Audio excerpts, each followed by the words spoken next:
On May 30th, 1911, Ray Haroon won the inaugural Indianapolis 500 in a Marmon Wasp. But the car that came in 11th place was a little different. The team behind it didn't have time to do proper testing, and in a move of either practical desperation or marketing flair, they drove it to the track on its own four tires.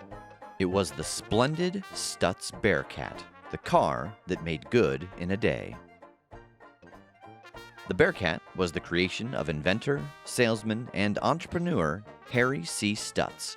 Born in Ohio in 1876, Stutz was almost destined to be a pioneer of the motoring age. He made his first car in 1902 in Ohio, his native state, and then quickly sold it to an Indiana firm, which then moved to Indianapolis, and then that started this career path. New to Indianapolis, Harry got to work founding the Stutz Auto Parts Company to make his revolutionary transaxle. And he was in the right place at the right time. With the advent of the automobile business and manufacturing business in the Midwest, particularly Indianapolis, it became the hotbed for manufacturing.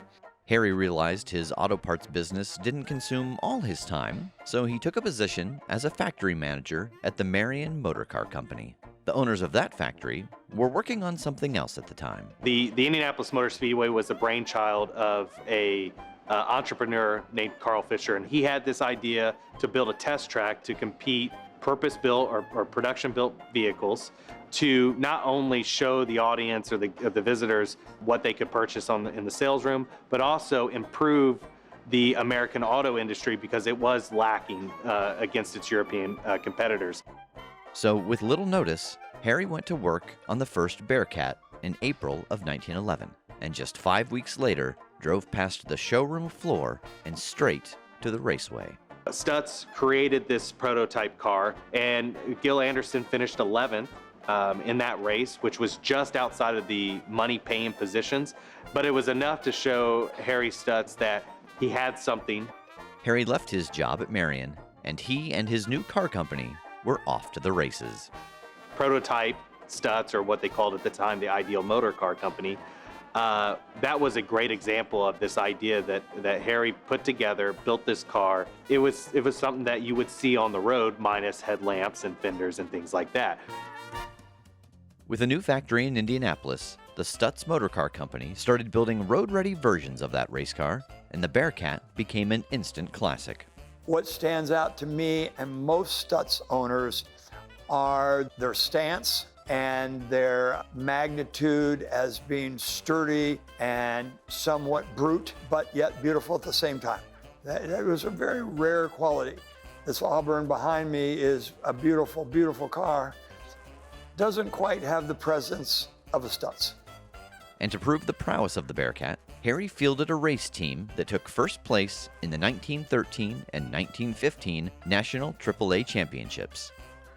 Irwin Cannonball Baker, a native Hoosier, did his first run from LA to New York City in a Bearcat, a testament to the speed and reliability of the sturdy Stutz. In 1916, Stutz shares went up on the New York Stock Exchange, and by 1919, control of the firm had changed hands. Harry Stutz, frustrated by the new management style, resigned. Harry Stutz passed away in 1930 after a career of booms and busts, highs and lows, and everything from race cars to fire engines.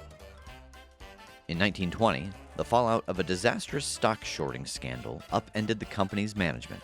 The newly reorganized firm took a different track marketing what they called safety Stutz. The safety components that they put into the cars, they were a bit ahead of their time when it comes to that. The transaxle that Harry Stutz developed and would use in his cars, that was really before its time when you think about it. There's a lot of cars today that still use a transaxle design. It's neat to look back at these old cars and be like, man, they were doing this back now 190 years ago. In 1926, Stutz sales peaked with over 5,000 cars rolling off the line, touting new body styles, safer designs, and bigger engines. The Stutz became the car of choice for many well-heeled motorists of the age. They were making high-tech, fast cars, but they were adding a lot of what we would consider now elegance and style that you wouldn't really see with a American car at the time.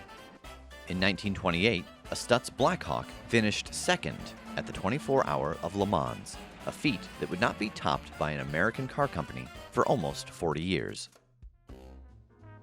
By 1935, the Great Depression and shifting tastes spelled the end of the road for Stutz, but not before building more than 35,000 cars in a dizzying variety of flavors. In the early 1970s, the Stutz nameplate was resurrected, sharing little beyond brand and model names. These new, ultra-luxurious vehicles drew on the Stutz reputation to sell extravagantly expensive automobiles to America's wealthiest consumers.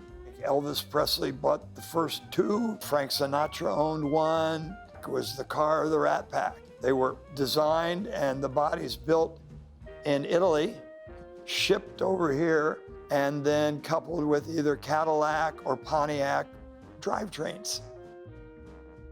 Over 100 years later, the legacy of the Splendid Stutz has far outlived their production run and the life of their eccentric creator. They stand now as monuments to a bygone era of Hoosier motoring excellence.